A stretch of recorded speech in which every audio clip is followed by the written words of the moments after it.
Alright, so today on NewbieVeT, got a special guest. We got my boy Polo Don Red. What's poppin', man? Can't call it, man. So, congratulations again on the streaming. Million streams, UK, where else? Man, worldwide, United States. Really worldwide, man. Over 1 million, man. Yeah, over 1 million. So, you got the plaques right there, right? Yeah. I got over 1 million on this my Heaven After Hell album, really a soundtrack.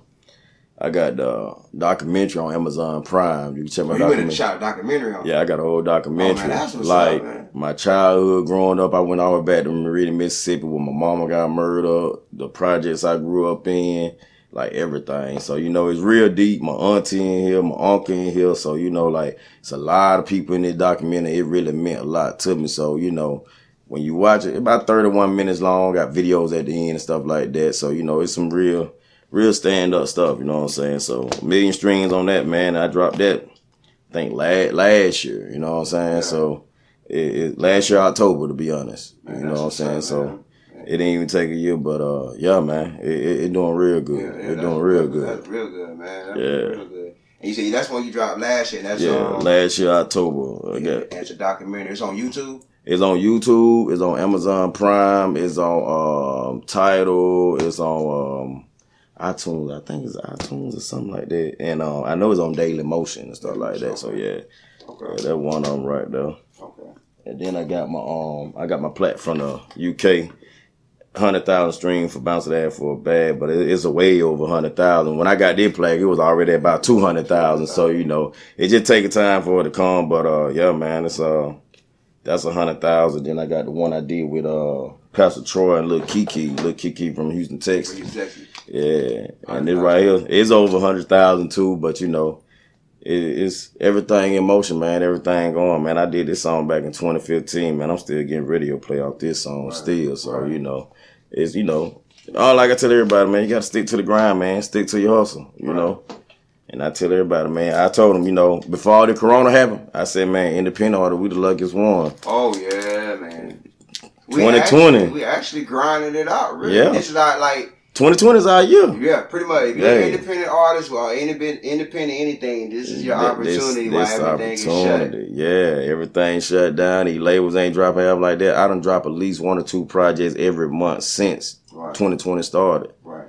So right now I'm like, I got music. I just dropped the Greatest Hits album the 31st of July. I got Dreams and Reality dropping. Then I got Summertime in Mississippi dropping a single. So, all that's coming in August, this month, So I'm dropping all that this month, Then I already got stuff for next month already, So I got enough music right now to last in November. Oh, that was up, man. Yeah. That was up. Trying to keep it consistent. Yeah. The more you have music out there, the more you can actually do more promotion and stuff like that. Yeah. And keep the catalog going. Yeah, keep the catalog up. Yeah. Exactly. Yeah. Exactly. So how many projects you got as a whole? Ooh, I probably got about over 20-some projects. 20 projects. That's good, man. Yeah, I got a lot of them. That's good. I got a lot of them. That's good. That's good. Like, staying consistent with it. Yeah. I mean, like I said, this year right here, I done dropped 14 already. Damn. That's with singles, EPs, and albums. Yeah. So I dropped 14 already. And I got 2 more dropping, so that's 16 right there. Right. So I know I got way over 20, you know what I'm saying? That just this year I'm already at 16 projects. So man, that's what's up, man. What's up. So Rags to Riches, like what's the backstory behind that, Rags to Riches? Rags to Riches, man. I think it's everybody's story that's with the label, because a lot of us, we lost our mom at a young age, and like Joe Curry, he lost his mom at a young age. HB lost his mom. I lost my mother. We like the main 3 that really in the Rags to Riches thing. And we were just sitting down and chopping it up because we had to change our name from HBO family, so we had to change it to something else. And Rags to Riches just really our life story. We came from, got it out the mud, came from nothing, and now, we blessed right now. We eating. You know what I'm saying? We eating. We got a lot on our plate, but we eating real good. So, that's one thing about the Rags to Riches. We actually, we the definition of it. You know what I'm saying? And we really stick by the name because it's real. You know what I'm saying? We got a brand, we got an LLC, so, it's real. Yeah. It's real. Okay, that was what year that started, Ratchet Riches? I mean, we started it back in 2016. Yeah. 2016, we had a little run-in with Homebox off of HBO. We was going by Hood Boss Outlaw family, but we abbreviated and say HBO family. And we got a couple little letters in the mail saying, you know, we need to change our name or they're going to have to further more legal actions because we were actually doing a lot with HBO family, man. We was on tour with Pretty Ricky. We were doing all kind of stuff, man. And I mean, it was like, it was big, man. We might hit the club like 40, 50 deep. You know what I'm saying? Or, man, we was going to Macon in Atlanta like 35, 60 people. Like we was deep, like all over Florida, everywhere. Like people know us, and you know they still call us HBO to this day. But you know we try to tell them not to do that. You know what I'm saying, because of what happened, the legal actions and all that was behind it. A lot of people don't know the story. They thought we just fell off, we stopped doing what we were doing, but a lot of people don't understand when, you know, and that's what made me learn the business side. Right. Cause see, a lot of people don't understand if you ain't got your business together, it's a lot come behind that. You lose a lot and a lot can happen. You know what I'm saying? That's so true. That's true. We got the business side together and we went from there. You from Mississippi? Yeah, Meridian, Mississippi. You originally from where? Meridian, Mississippi. Meridian. Where that's near? It's about an hour and a half, about an hour from Jackson. But I heard of Jackson. Yeah, not too far from Biloxi. Probably about 2 hours from Biloxi, something like that. Oh, okay. Yeah. Okay. So what made you, how old you were when you moved to Augusta? And what made you move to Augusta? I moved to Augusta when I was like 15. I was in the 9th grade. I was going to the 9th grade when I moved to Augusta. Really, me and my brother wasn't hard headed. Most of my brother, my older brother, we got the same mom. Auntie just couldn't take care no more because my brother was stressing out. You know what I'm saying? Just being real, we was bad as hell. I just didn't like curfew. I can't stand a curfew shit. I just got to come in the house when I feel like, you know, out there in the streets basically. And my dad came and got us, and we stayed with my dad and my stepmom and my other brothers. You know, so you might know one of my other brothers, King Kong Jones. He got a song with L.A. the Boom, man. He had did a while back. So check my resume. Check my resume. Yeah. So that my brother. Me and him about 13, 14 hours apart. You know what I'm saying? So yeah. I ain't know that. Yeah, that's my brother. Yeah, we got the same dad. Oh, okay. Yeah. So so when you came to Augusta when you were like 15, 9th grade, whatever. Yeah. When did you start doing music, and how did you wind up linking to do music down here? Well, I was already doing music before I came to Augusta. Back when I was in Mississippi, we had a little clique. We called ourselves 35th Mafias. You know, yeah. We chilled on 35th Ave. That was our Ave. That was our block. We did everything under the sun up under there. You know what I'm saying? So I was already rapping. My brother wasn't rapping at the time, and then my brother got into it, and he kind of liked it. Then I had a song back in the day called Dark Day. My dad had loved that joint. So, you know, he started investing a little bit of money, bought beat machine, keyboards, you know, some microphones and everything, and started, you know, helping us with that. But I was already rapping, man. I met Joe Curry. Like, he was the first person I actually met that was in the music thing and music business in Augusta. And he actually put me in my first recording studio. We did a song called The Thrill Is Gone. Me, him, my brother, and 2 girls from Payne College. I think one of them name was Jamie. Can't think of the other one name, but they were singing on the hook. And we recorded with Tony out there in Butler Manor. You know what I'm saying? Yeah. Okay. Mr. Green Thumb, Red Eye. You know what I'm saying? Yeah, he was the first one to turn me on. Me and Joe been tight ever since. Like, me and Joe ain't never fell out about nothing. No money, no female, no broad. Like, we ain't fell out about nothing. You know what I'm saying? We been down over 20-some years. So, you know, like. And you met him first before Steady? Or? Yeah, I met him first before Steady. See, he was chill with my big cousin, Los. Okay. You know what I'm saying? So he chilled with Los, and they linked up, and my cousin Los was like, hey, I got two little cousins that rap, they fire, you know. I think you need to meet them since you already doing the music thing. They really trying to get into the music. So, you know, yeah, he looked out. He put us on shows and everything, you know, like first time going to the studio, first time getting put on the show. Joe did all that for me. Yeah, that was hard. Yeah. So by him you being open to these new this new environment of that, you know, being down this way, yeah, and all this other stuff, like like, what was the vibe back then? Like, when you started doing the music, like, what artist was out there doing music at that time? Man, you know, I was listening to UGK, Project Pat, 3 6 Mafia. I would listen to them guys like Tupac, Biggie. I said, I'm from the projects. You know, I was from the hood, so you know, I'm Ice Cream Man, Master P. You know, I'm gonna be honest, man. That was the first time I ever stole was a Master P's tape cassette out the store. Like, hey, that was the first time, probably last time I ever stole something. You know what I'm saying? But Master P just had that raw energy. You know what I'm saying? And I love that. You know about Master P back then. You know what I'm saying? Like Ice Cream. First like black millionaire. Yeah, I'm body, man. That was my thing. That was what I was listening to. You know what I'm saying? I was in the depths of it down in Mississippi because I wasn't too far from Louisiana. I used to go to Louisiana some summers and chill. You know what I'm saying? So, cause it is close. Yeah, I mean, I ain't been in chilling in Calio projects, all that. You know what I'm saying? So, but like when I moved up here, I was like, you know, it was different from me. The vibe was so different because I was so used to the hood, and my daddy stayed in the biggest house in the neighborhood, and you know, like I had to adjust to that, you know, because I never had the silver spoon, and I was like, damn, this shit feel different. But you know, I was out here like soon I moved to Augusta, I'm pulling the chicks, everything. Like I was raw with it. Like it ain't nothing. I'm approaching female quick, like, what's up with you, baby? You know, let me holler at you. You know, it wasn't none of that, hey, how you doing? Like, I was just straight blunt with it. And I guess a lot of female gravitated to me on that because, shoot, man, I had about, that's something I moved up here, man, I probably had about 7, 8, 9 females off the bat. Especially you got that slang from Mississippi. Yeah, like got that circle. Mississippi got their own way of talking. Yeah, man, I had girls riding their bikes and walking from Farrington to Pebble Creek, bro. Like for real, Quail Hollow and all, like real raw, bro. You know what I'm saying? So yeah, like yeah, all that. Yeah. So when y'all when y'all came together and y'all started, when y'all started, promoting and pushing Rags to Riches,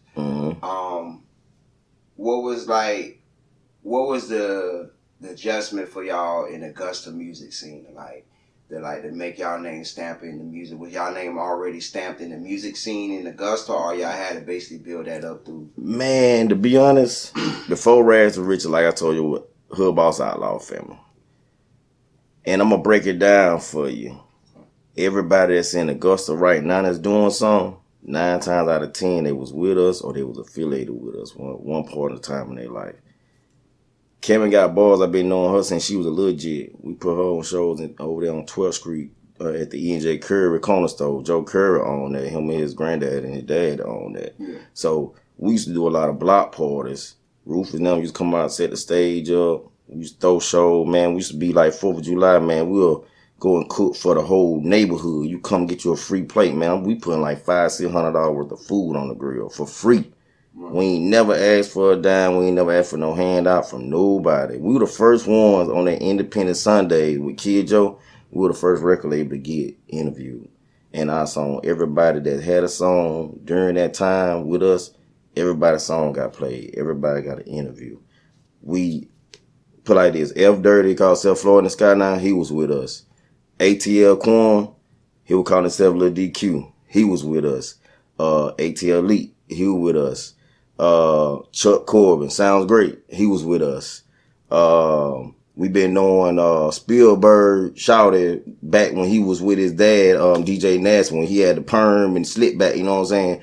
We've been knowing him forever. Like, I've been knowing him since he was probably like 11 or 12, you know what I'm saying?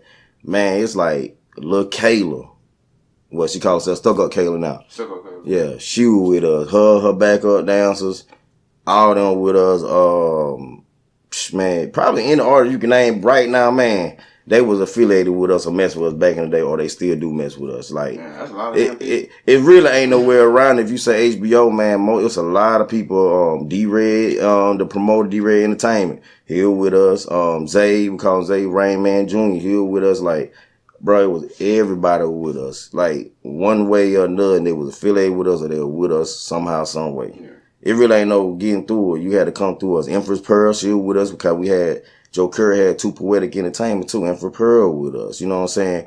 Mark Rainford Day, he was coming, we used to do stuff together all the time. Like, it's a lot of people that was affiliated with us one way or another. You know what I'm saying? It just ain't no way around it. They had to come holler at us, or we was hollering at them. It was something going on that we all was connected. You know what I'm saying?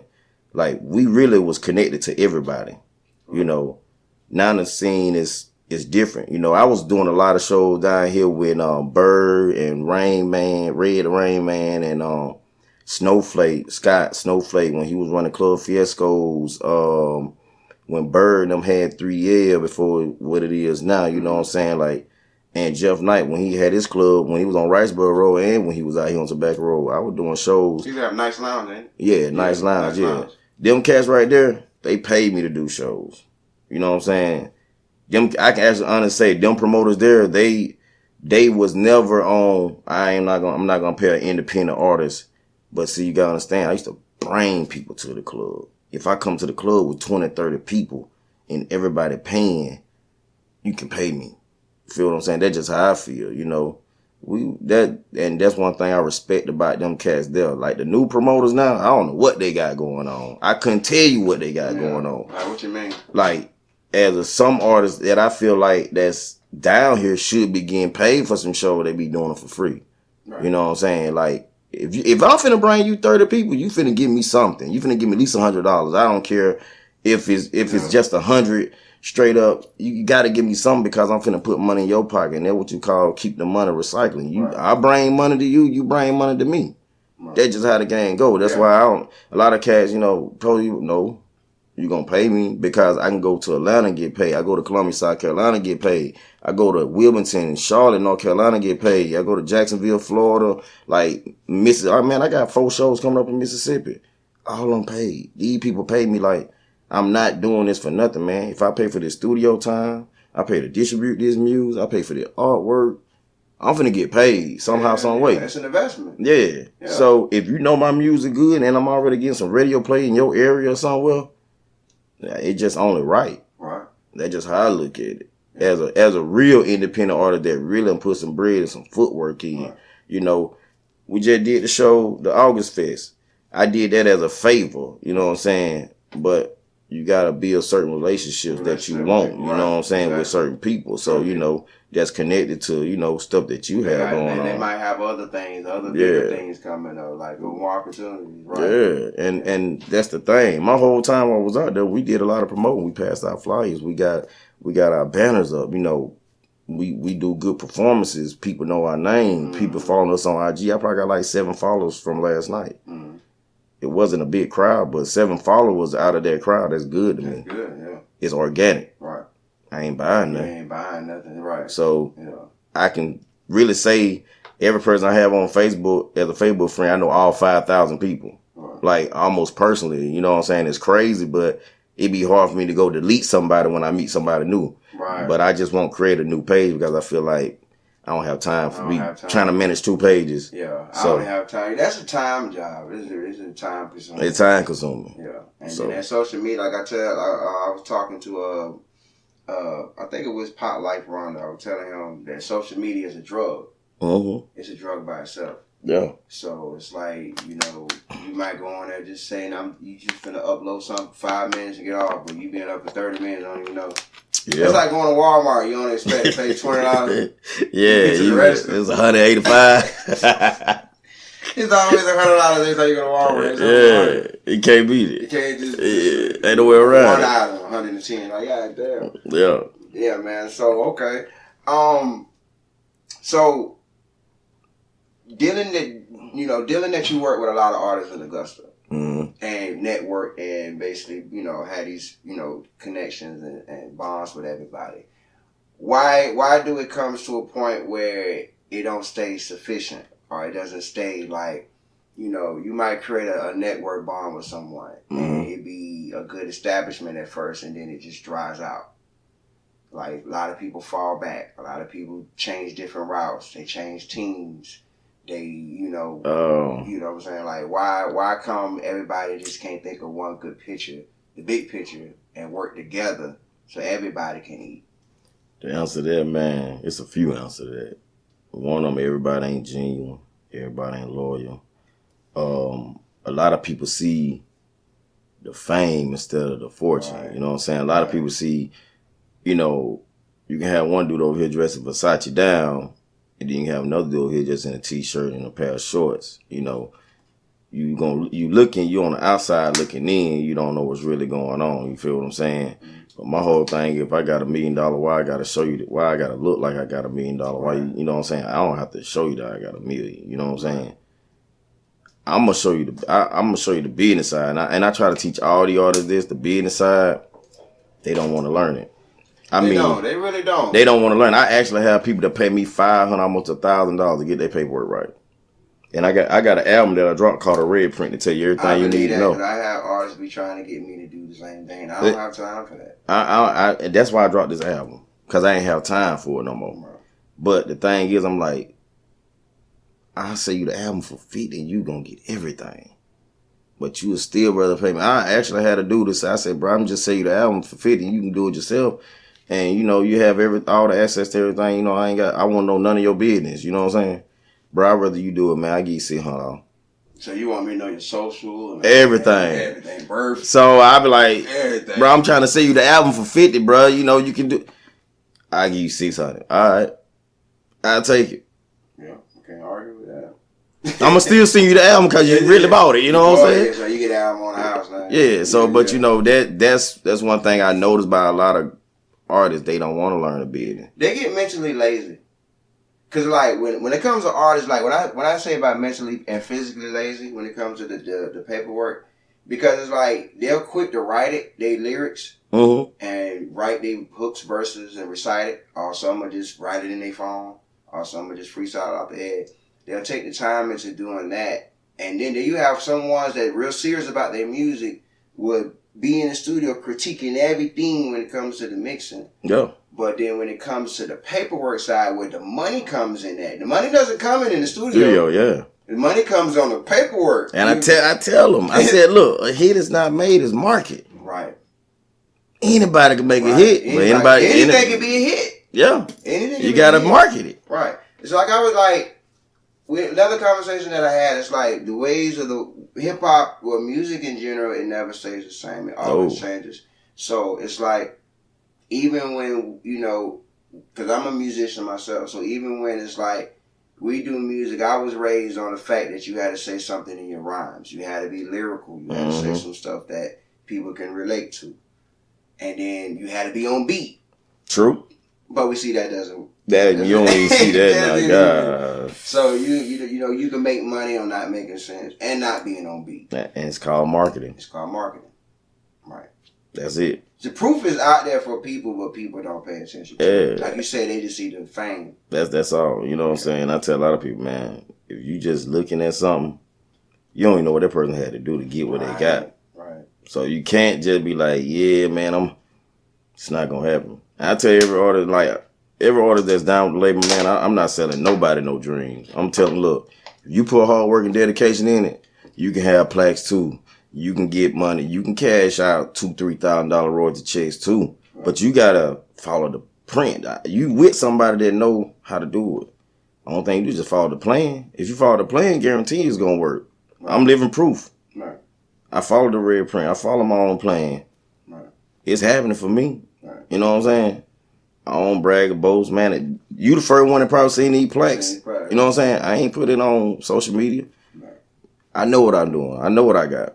Ain't everybody business. Right, exactly. You know what I'm saying? Everybody. Yeah. Cause you tell everybody all you move that way. I mean, people gonna be envious of you anyway. Yeah. But I feel like when you're constantly putting up stuff where it's like, look at me, look at this, and it's like it becomes more of a dickish look to people. Yeah. If you're not like sharing nobody else stuff or showing love to other people or whatever, people just look at it in that way for some reason. I mean, because I can be on there bragging rights and all that, but my whole thing, I never been that person like that. I love to be low key. Right. I love to be low key. I ride in the station wagon before I ride in a Lambo. Feel what I'm saying? I got a station wagon. I ride a station wagon before I ride a Lambo. That's real shit. I don't want to be no target. Right. You know what I'm saying? Right. Just smartness. Like you said earlier, you got the billionaires they don't dress like billionaires. No, they don't. They don't. So yeah, and I don't know. Just I guess with black people, I guess that With us, it's more of the glam, like you said. The glam, yeah. Jewels, the money, the ice, cars, different things like that. So yeah. It's like, I hate it. I hate it. That's what it come down to. It is. Like, you know what I'm saying? Like, that's the main, and it's like that's what we divided at as a black race. Yeah. Because most, I think it's more percentage of people into material things and people more into the natural flow thing. Yeah. And that's one of the biggest downfalls I see that's in the music industry, because a lot of these people sign these contracts. I done had a lot of labels come to me, but I'm too smart for that. I never signed a contract for $100,000. You're going to have to give me $1 million on top, because I already know I'm not going to see no money for 3 years. Why is that? Why, you ain't going to see no money? No, I'm saying why you wasn't signing for $100,000? Shit, I had $100,000. $100,000 ain't shit. Yeah, you're right. Yeah, $100,000 ain't shit. I spent $10,000 like 3 hours. What the fuck? That's one house that you probably want.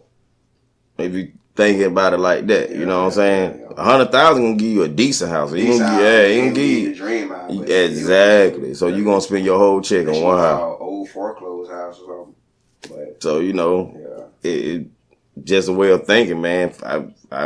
I wouldn't sign no deal less than $300,000, because I said, okay, I'm gonna spend $100,000 on a house, go spend another $60,000 on 2 cars that I probably like. This is what I got left. You know what I'm saying? People don't know you don't get that money back. Like, you know, I mean, that's a loan. That's a loan. You got to pay that back double. So it's like plus interest. Yeah, and then a lot of people don't know when they sign these contracts.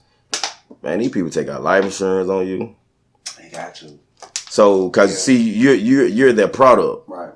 You know, you're their product. So if something happened to you, that's why you never see a label really stressing about their artists if they was to die, anything happen, because they got life insurance on. Right? They gonna recoup their money one way or another. Exactly. And see, a lot of people don't know in the contract they be signing. That's what they be signing sometimes too.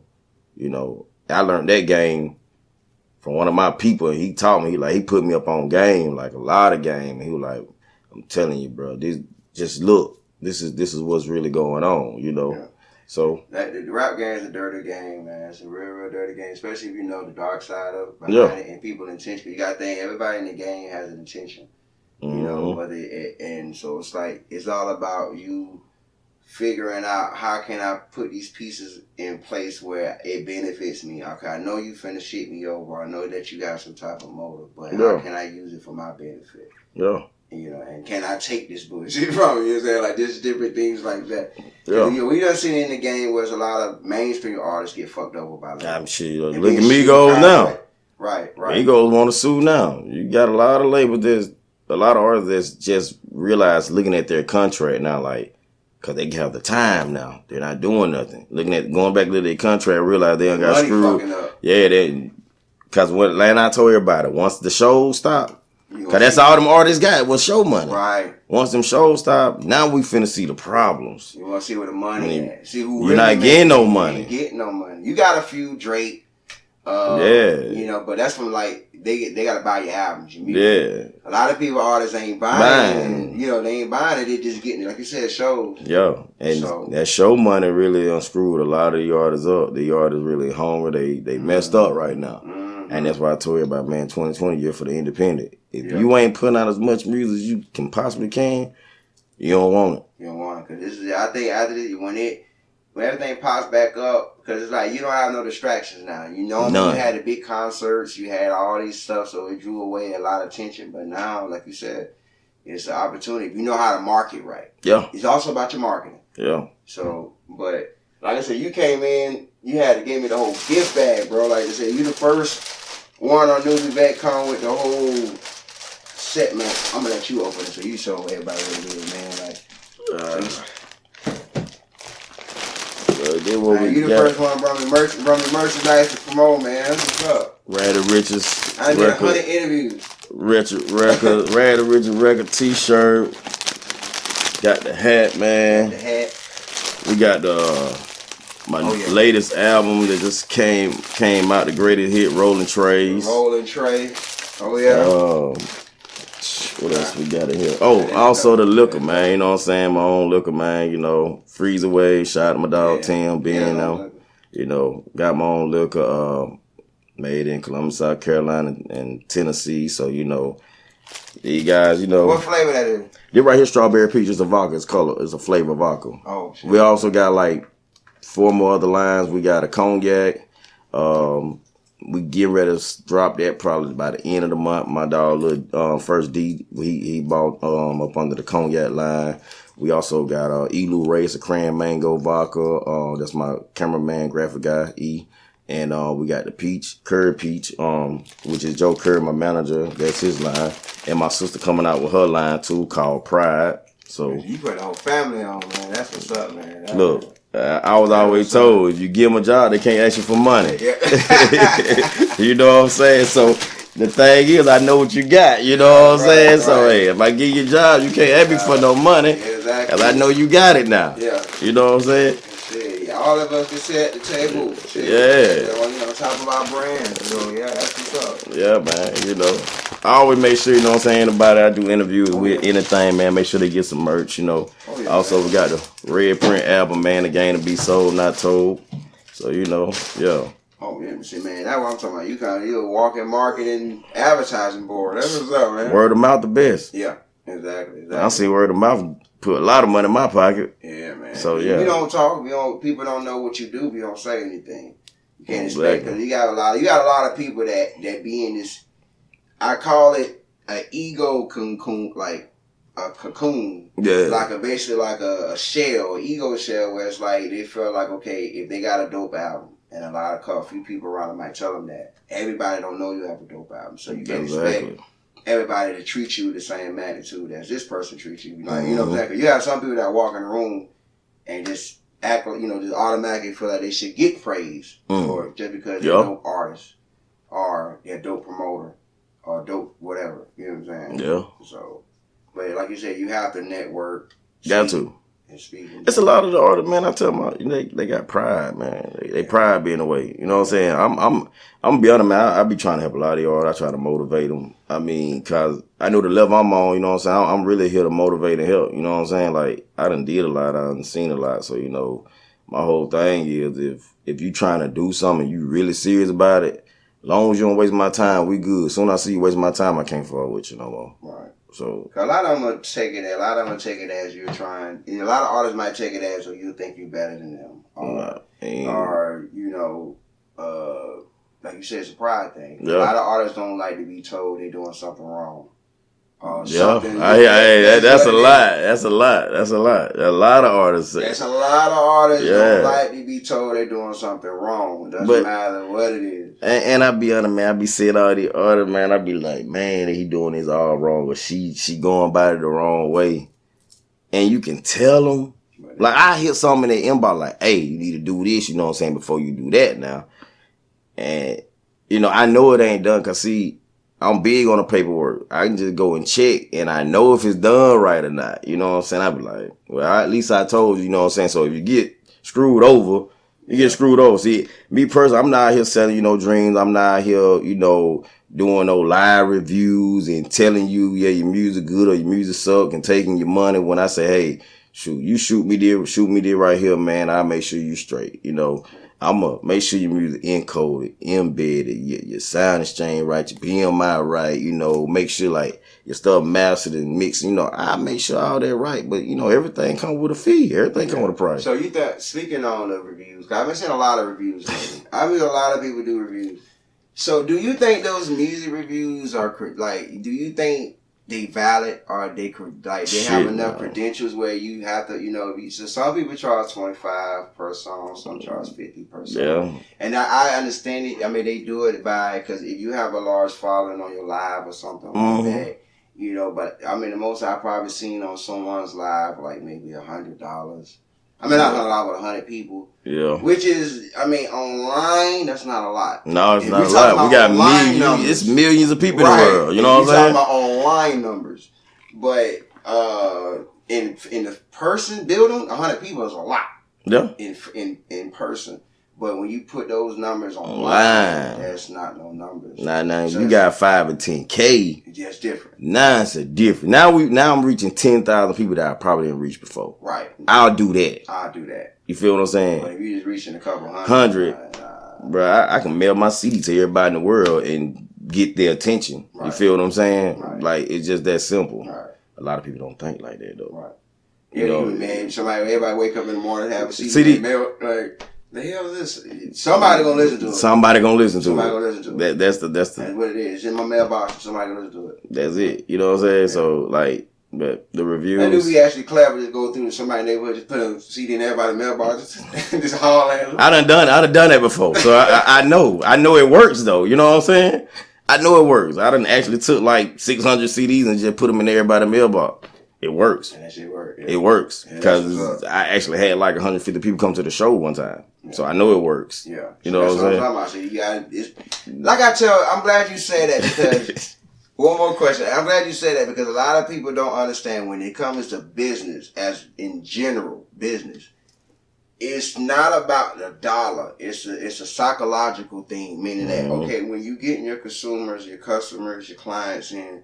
You gotta psychologically think as a consumer yourself. Yeah. If I'm going to shop here, what will draw my interest here? Mm-hmm. Why would I spend money with this person? Like, you know what I'm saying? How much is this product gonna value my stuff?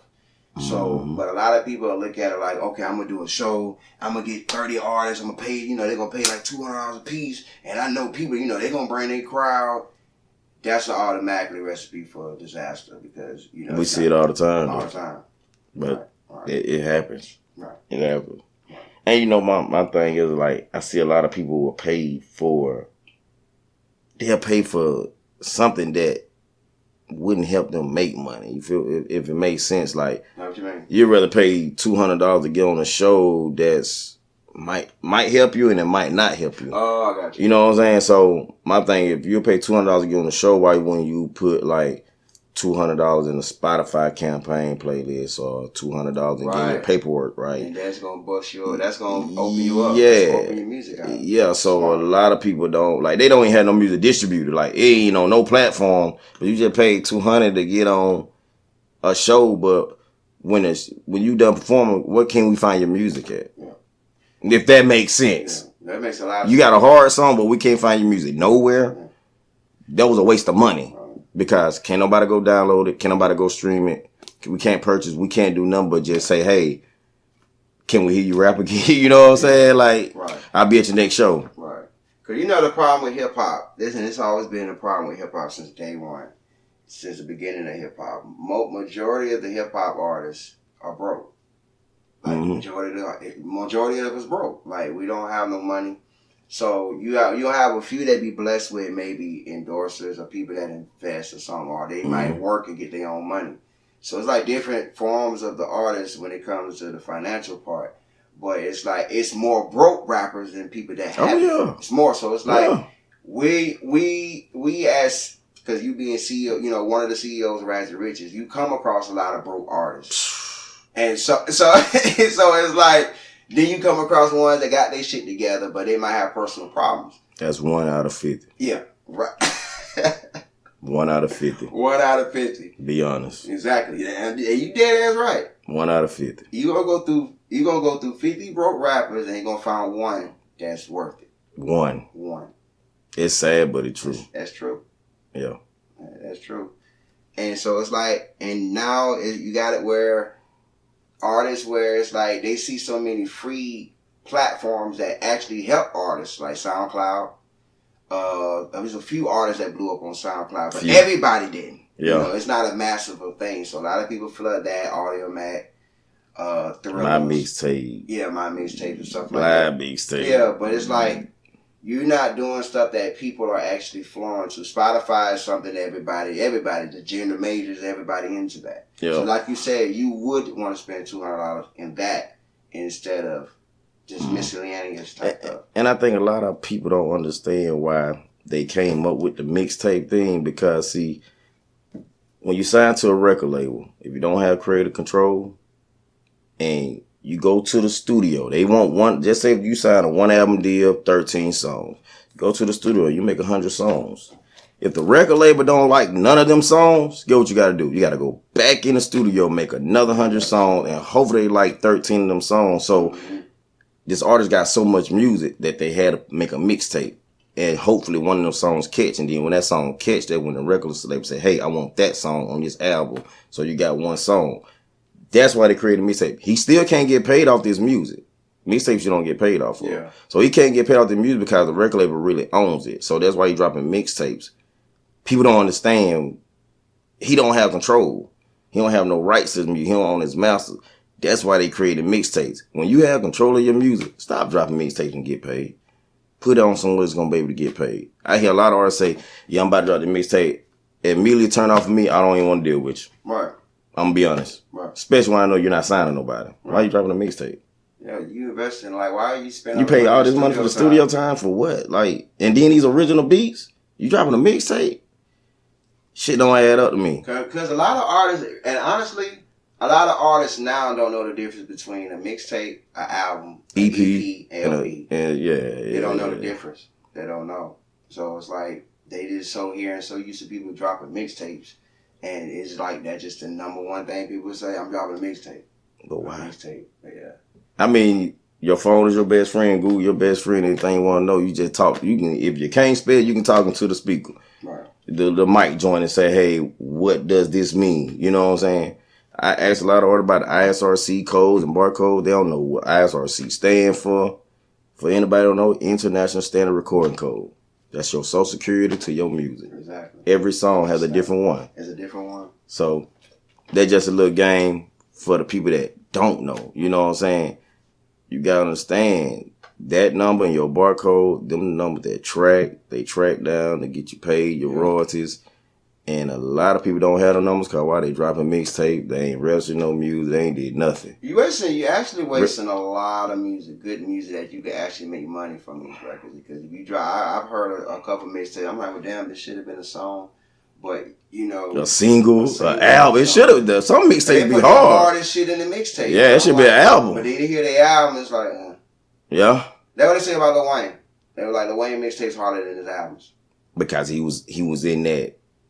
That's the reason why, because he was signed and he couldn't, they didn't like the songs probably. Right. So therefore he had to drop a mixtape because as an artist, you can't go no longer than at least 3 months without dropping no music. Yeah. You got to drop some music at least every 3 months. Every quarter you need to drop something. Right. You go longer than 3 months, you might as well just hang your career because you done lost it because there's too many new artists coming out. Yeah, they coming out every day. You know what I'm saying? You gonna hear some new stuff. Every day. So yeah, and I just tell every artist, if you're gonna drop something, if you're gonna do it big. Go all the way. Like Webby said, you're gonna do it big. I'm dropping something. I'm dropping 1 or 2 projects every month. I said that back in 2019. I said 2020 come. I recorded so much music in November, December 2019. I said, man, I'm finna drop a project every month, 1 or 2. I said, by the time 2020 over, I need to see at least about 24 projects from me or more. That's my goal, and that's what I stuck to. So I just been dropping back to back. I'm doing EPs with somebody together. I might drop 2 or 3 by myself, drop 2 albums by myself. You know, I'm finna give you everything. You know what I'm saying? Man, like I said, it's a time. It's time for independence. So yeah. It's time, man. Okay, man. All right, so man, before we slide off, man, on NewbieVeT, man, you want to shout out? Man, shout out to the whole the richest records count, man. Shout out to everybody that messing with us the long way. Shout out to you for having me here, man. And shout out to everybody doing their thing, man. Everybody that really grinding, man. So yeah. All right, but how can they find you on social media? You can go to Facebook, Instagram, Twitter, Snapchat. We don't be on Snapchat like that, but you can still go there every now and then. Polo Don Red, POLODONRED, or you can go to Google, put me in the search engine, and I'm coming up like Gucci Mane now, man. I just have to go to my Google, man. Yeah, go to Google. You go find everything. Everything pops up in there. Yeah, so yeah. What's up, man?